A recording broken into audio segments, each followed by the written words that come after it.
Awesome. So hello everyone and welcome to the 16th annual CineYouth Festival Q&A. We're here talking about the music program. It's going to be really awesome.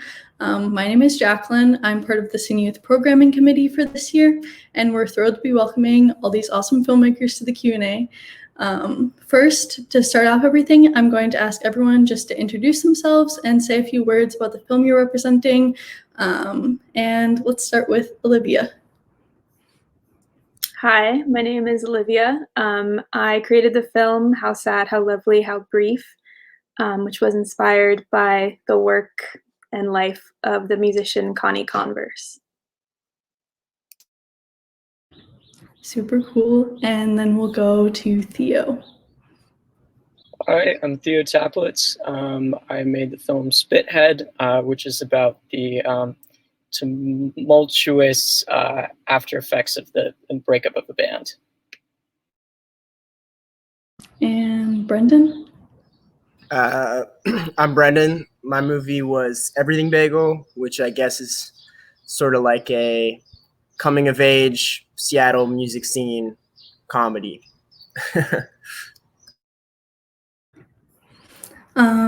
Yeah, these are all really awesome films. I really enjoyed watching all of them. I feel like you all use music in such different ways in your films, and that's basically what I want to talk about a lot in this Q&A is how the inspiration for music came into your film. If you have a musical background or band background, I know that Theo and Brendan, both of you have that band aspect in yours, but then Olivia takes it with lyrics and musicians. So I guess, all right. Well, Adelaide is also here now. Hi. Hello. So we were just about to get into the Q&A, but first I'd love if you just introduced yourself and said a few words about the film you're representing. Yeah, hi. I'm Adelaide. I'm a filmmaker from Chicago. I go to Columbia College Chicago. The film that I did was called Mod Mod Teenage World, and it's sort of like a 1960s music video exploring just a lot of a very shy, youthful girl who has a crush and she's trying to change herself, but realizes that she doesn't really have to do that. Yeah. That's pretty much the film. Yeah, it's sort of like a music video, short film. Super awesome. I loved your film, by the way, and all the costumes. So yeah, I guess so I have some questions prepared, and then we can just go from there as far as if anyone has anything to add. Super chill environment. Just want to talk about everyone's films. So first, I'd love to a question I have for you, Brendan, was about specifically your dialogue. I really loved how you wrote it. It felt very rhythmic. And I was wondering if you could speak kind of on the writing process and how it played into your directing and the story. Just the writing process in what, just how it happened, or? And then how you kind of brought it into your directing and throughout your filmmaking process. Yeah. Well, I mean, I definitely have more of a musical background, filmmaking sort of secondary. So I guess the rhythm is something very much that I want to focus on, because that's something that I value a lot when I watch a movie, is if it has a cool flow to it. And also just I think in terms of if you were asking about the rhythmic nature of the dialogue, to me it's sort of when you're making one of these short films, you really got to get a lot across really quick. So you kind of have to simplify things and make every movement and every line of dialogue really propel things forward really quickly, while also making sure that people don't lose things. So, I do like to write a script, but then also I storyboard really extensively down to the transitions and the sound effects and stuff. And that really helps me just get a sense of the rhythm of things, so that I can make sure that my movie's not going to be 30 minutes long, and I can still tell a cohesive story, So yeah, and I also, again, talking about like the rhythmic nature of things, like I feel a lot more confident editing a film than I do in directing. So if I can kind of figure that all out beforehand, then I can just sort of shoot to plug things into the edit and know that I'll have a pace that I like and feels good and stylish and satisfying, I suppose.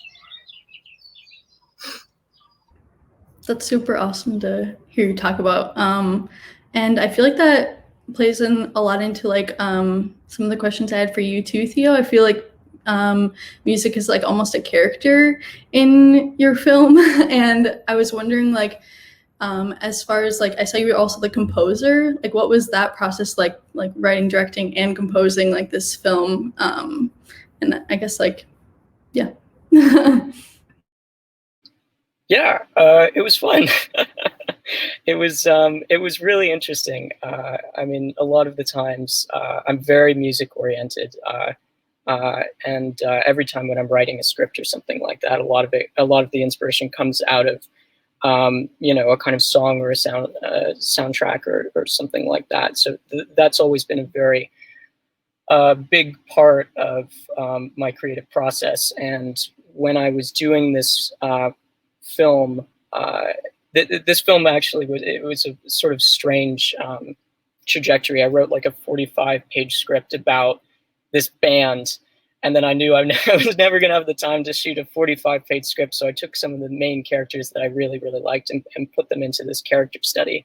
And I had written these songs that I feel like, sort of, there's a character, it's sort of like, it's kind of a piece about three people, even though there's only two real people in the script. And I really wanted to make sure that the presence of this third person and this fourth creative force was really felt through these songs, and to highlight the songs and the visuals in a sort of stylistic way that really sort of brought the energy up and brought the characters in a kind of emotional flurry. And that's what you see with the sheets coming up. That's what you see with the light changing. It was all to really make the sound as present as the visuals and meld the two together in a way that really complemented each other.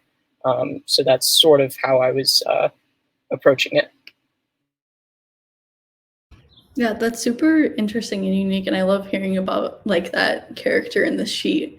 That was like one of my favorite parts of your film. So, and then yeah, I guess another in this like same vein of just like the role of music or in the process or rhythm. I would love to hear about your sound design, Olivia. I think it was super cool how you just took Connie Converse's lyrics, but then you created this like really awesome soundscape to go with it, rather than focusing on like the musical aspect. So I was just wondering like kind of what your process was for like and how you went about creating that. Yeah, so a lot of that was kind of inspired by Connie Converse's life. She moved to New York City to try to like make it as a singer-songwriter, and then she never did, and so she moved back home to Michigan. But she had these recordings that were made of her singing in New York City that were released more recently, and so that's like where I first heard her music, and I was like became kind of obsessed with learning more about her. And there's not that much about her online, but from my understanding of like going through all that, she was kind of overwhelmed and like unsure of what she wanted to do and what she wanted to be.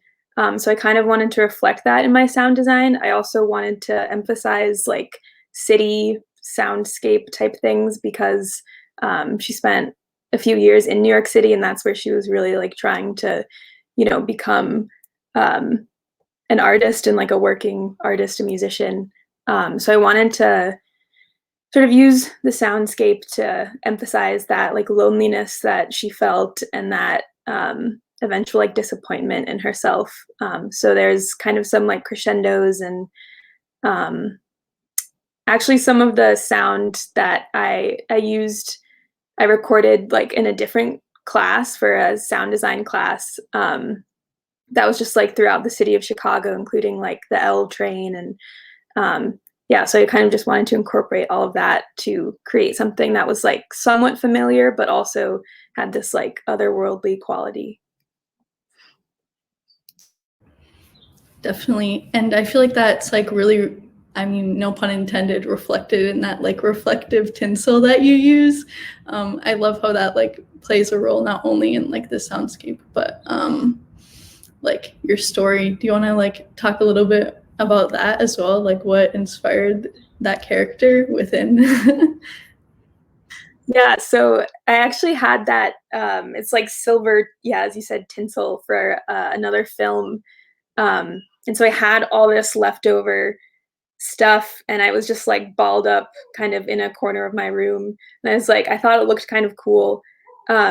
So I had the idea to like use a projector and project images. All the footage that's in my film that is being projected is found footage from like 1950s New York City like archive that I found online. So I kind of wanted this like reflecting tinsel, as you said, it is like its own character. It's kind of this like lonely but like beautiful thing that exists, both like exists in the world but also outside of it, and is interacting with it, but like only to a certain extent, and is, you know, still removed and isolated. And it is, yeah, it's really beautiful, like a lot of the like shadows and reflections that are cast on the walls and stuff. So I don't know, but it's kind of like there is some beauty in the tragedy. And she did create, Connie Converse created like beautiful music. And as the lyrics that I used in my film, I think are really beautiful. She was a great singer-songwriter. And unfortunately just, you know, never really got her chance to show that off. But yeah, it's kind of a roundabout way of answering that. But yes. No, that's all like really awesome to hear about, and never would have known about Connie Converse if it wasn't for your film. So yeah, and then finally, Adelaide, I would love to hear about Mod Mod Teenage World. I think it was so fun to watch, and I loved like how stylized it was. And I was just wondering, like, kind of like where your inspiration came from, like the '60s and like that mod era. I know you mentioned like London. Just want to hear more about that. Yeah, of course. So I really love the 1960s. I took a class, like an elective class in high school on it, just for fun, and I ended up just getting really hooked on learning about like all the subcultures and the history. But I especially was really drawn to like the swinging London scene of Carnaby Street. So I spent a summer just kind of researching all the people who really made that like scene what it was. And I ended up finding this old cutout of a magazine called like Twiggy's Mod Mod Teenage World. And I really wanted to make a film about the 60s, but I had no idea what to do because there's so much like sort of that's in it. But yeah, it was like part of the magazine had like Twiggy's do's and don'ts of like how to get the guy.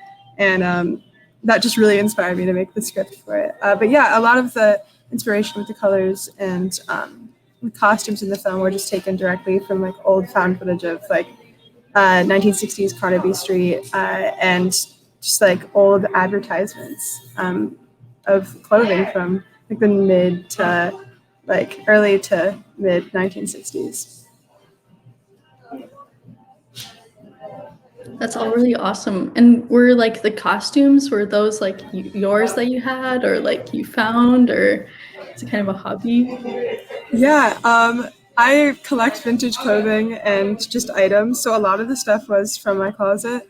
But then also I ended up reaching out to like a local like high school theater, and I knew the person who ran costumes, this like sweet old lady, and she was like, yeah, you can definitely come in and just choose whatever you think would work. I mean, it's the summertime, we're not doing anything with the clothes, so I was able to just kind of like pick out clothes for all of the extras who are just random friends who are like into just helping out for a day, and I got to just costume a bunch of friends with my own stuff and things for the theater department. So yeah. That's really awesome. And it looks like we have an audience question, and kind of in the vein of like figuring out like the vibe of a city or an era or a person. The question is for Brendan, and it's asking about how you captured the vibe of a city on screen, specifically Seattle, and yeah, how you went about that.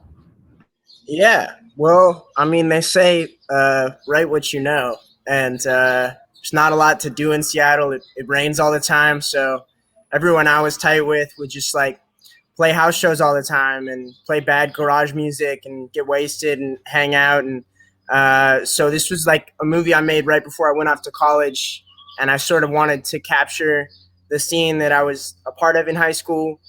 And also, like, I think of when people think of Seattle, like music, they still very much still think of the 90s, and that's not really reflective of what the culture is now, and what the music scene socially is like. And it is really weird and interesting. So I thought it would be like a good place to set a story, especially just because, you know, I ended up casting a lot of people that just were in bands I had played with or bands that, you know, I was familiar with in the scene, and then also using like songs in the soundtrack that were just all like local musicians and local sort of like, you know, garage and punk bands. And like, to me, I feel like if I had put all those ingredients in there and it didn't feel reflective of the actual vibe of the city, then I would have made a horrible mistake. But, you know, yeah, like that was essentially the idea, was to capture a specific moment in time in my life, and sort of almost make it as a love letter to the city and to the people I knew, like growing up. And yeah, music was a big part of that, but then also just, you know, the costumes and filming in a lot of locations that we would hang out all the time. And yeah, pretty much. That's all super awesome. And including the time travel aspect, I really loved how you incorporate. Yeah, also true to life. I would time travel all the time back in high school. Definitely.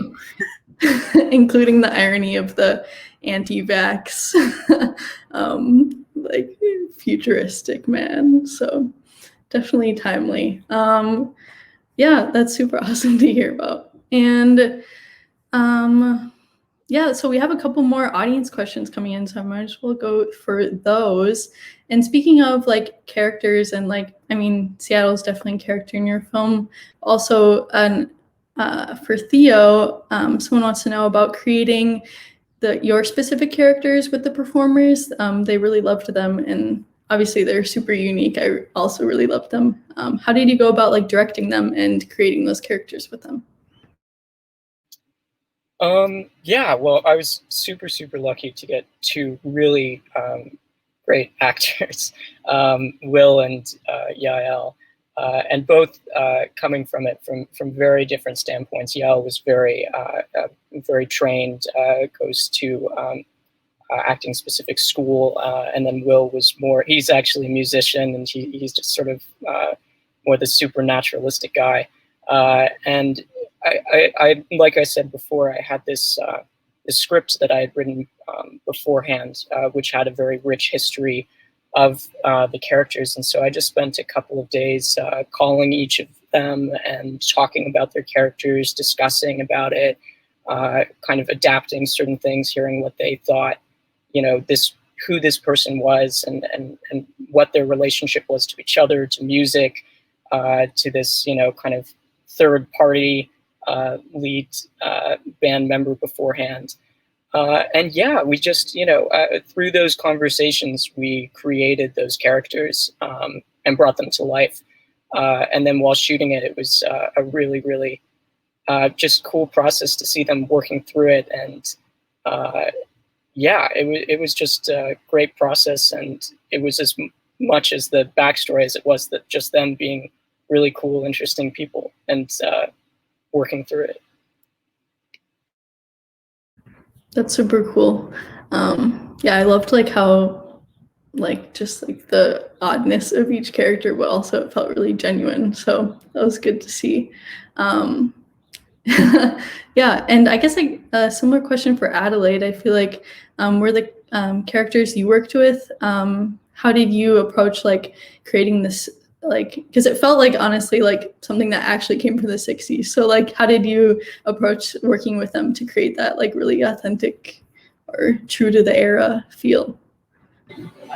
I really, so like for casting the film, I was struggling because it was right before I was going to college, and I live in a small town. Before I came to Chicago, I live in a small town in Michigan, where there's not a lot of people who are into film or acting really. And so I ended up having to rely on friends. And I knew one actor friend who was in my 1960s class. So I reached out to him, and he played Winston in the film, who was like the main like guy, I believe. So I sort of just talked to him about sort of like what the main character is looking for in a guy, which is all these like cute and attractive and charming things. And he understood the 1960s, so he really got it, which is really great. And then the main actress, Avery, she was not an actor at all. She is a nurse. That's what she's studying for. But she's just a really charismatic person. So I ended up just reaching out to her, knowing that I just wanted like a very happy and bubbly energy. And she just kind of brought it because that's how she acts with everybody. So yeah, I just sort of had to explain to like all of the people who are acting in it and the extras that like it needs to be youthful and lively and fun. And they all just kind of made that happen, because especially in the 1960s, like the mod scene was all about youthfulness and all about color and like brightness. So that's sort of how it went. I love that. I love how it's just like all these people you knew like coming together. That's really awesome. And another audience question. So for Olivia, the audience is asking, what gave you the idea for specifically projecting the images? I know that you kind of touched on that as far as like the city, but I guess, do you have any more inspiration where that came from and for your film? Yeah, so this is was one of the first experimental films I ever made. So I was definitely like, kind of the world was my oyster. I tried a lot of different things of filming with this like big ball of tinsel, and I thought that the projecting the images would just like how it would interact with this ball of tinsel, I thought would be very interesting to see. And yeah, how it like, because it was so shiny and reflective, how the light interacted with it, I thought was interesting. I also I shot the film like at various places throughout my apartment, so I thought it was interesting to just seeing how the light and the projection interacted with like my sofa or my bedroom door, and like more kind of mundane like household objects and things like that. So I enjoyed sort of that juxtaposition. So yeah. Super cool, and I feel like that definitely like shows through in your film as far as the uniqueness of the projection and like how it does look so different, yeah, like you were saying, in the different environments. Yeah, so I guess like going off of that, in terms of just like process and again just like the role of music and everything, I kind of want to go back to the time travel futuristic man for Brendan. And I was kind of wondering like where that idea came from, because I definitely think it was one of the more like, I guess what's the word, out there characters in your film and in this program. Yeah, well, that's a great question. I don't know exactly where he came from, but I definitely think there's an element of, like in the movie, we wanted to sort of take a lot of different elements from a lot of like classic canon teen films and sort of repurpose them like in a hodgepodge. So I think, like Bill and Ted is a big example, and there's time travel and stuff in that. And the idea, I'd imagine, too, probably came from you know, the movie is like reality adjacent, like it's you know, sort of like magical realism in a way. And I sort of wanted like a shorthand to let people know right off the bat that they shouldn't take the things happening as if they were the real world, and rather they should take it that there's some degree of fantasy and some degree of weirdness happening.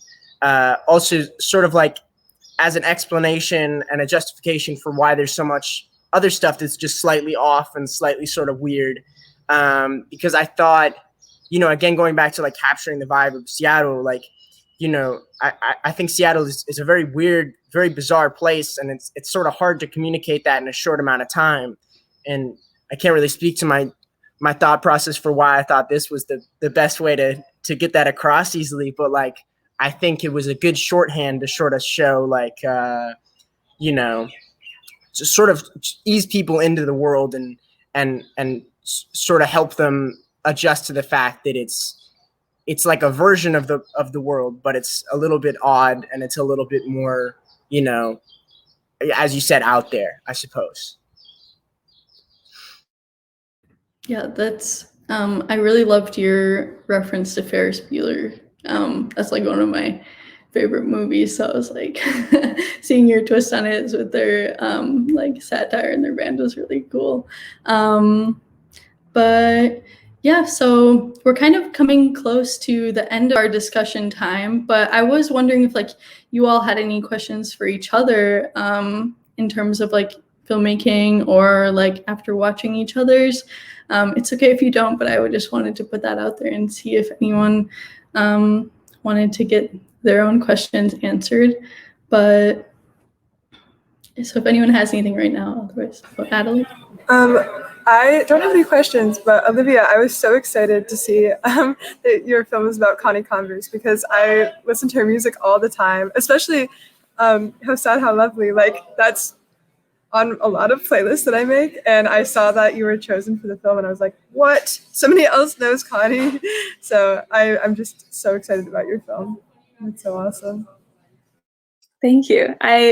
Thanks. That's cool. I'm so glad that, I mean, I know like her music has in recent years like gotten more popular. So that's awesome and really, you know, makes me happy. But thanks. I love that. And so actually we have another audience question came in for Theo. They loved the dance in your film and they wanted to know if it was a Godard reference or where I guess that came from.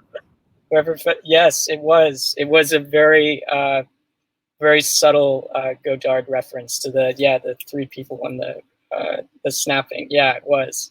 Yeah, good you caught that.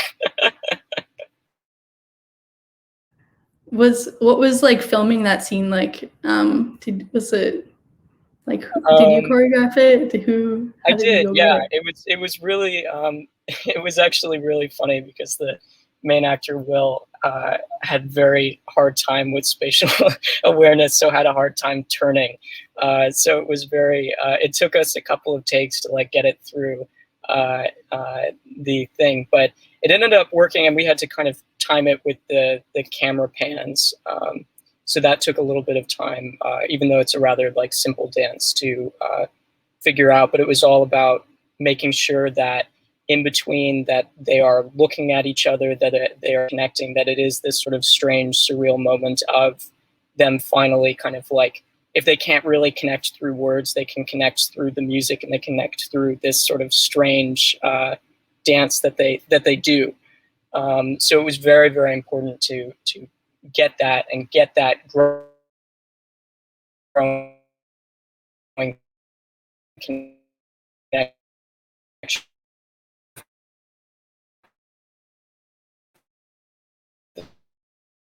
Thing. It cut out there at the end after the growing connection.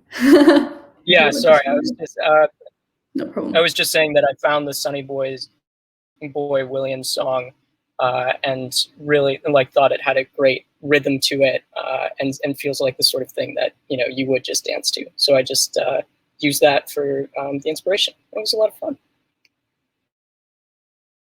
It sounds really fun. I loved that that shot where he just like seamlessly starts dancing. It was so fun. And yeah, so I feel like all of my questions have been answered. I really enjoyed all of your films, and thank you so much for being here in this Q&A. It was really great to hear about your processes and just how music played in a role in your filmmaking process specifically. And yeah, so I just wanted to thank you all, and I hope everyone enjoyed watching at home this Q&A. And make sure to check out all the other programs we're doing here at CineYouth. It's going to be a really exciting weekend. So thank you all so much.